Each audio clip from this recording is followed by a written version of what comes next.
Welcome to the overview of alpha factors. This is the extra exciting part where you finally get to start turning hypotheses into code and testing that code against data. Alpha factors are tools operating on data that give us signals about how stocks may perform relative to one another. You've heard a little about alpha factors already and how they differ from risk factors. Remember that alpha factors are, hopefully, predictive of future mean returns, while risk factors impart information about commonality of return variance. The search for alpha factors is essentially the search for deviations from the efficient market hypothesis. The efficient market hypothesis has different forms, but generally means that all available information is reflected in the current price of an asset, which suggests that assets are priced fairly. When searching for exceptions to the efficient market hypothesis, we're looking for mispricing in the market. We learned about arbitrage before, which is the simultaneous buying and selling of a perfect substitute to make a profit.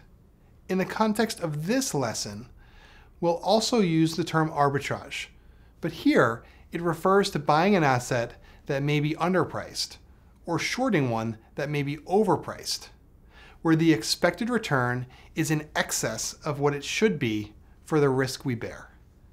In this lesson, we'll start by discussing academic research as a source for hypotheses and for alpha factor generation.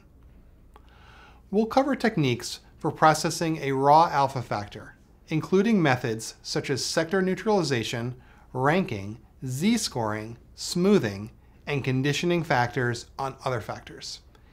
Each of these techniques is important in the process of turning the numbers in our alpha vectors into signals that represent whether to buy or short each stock in a portfolio, and by how much.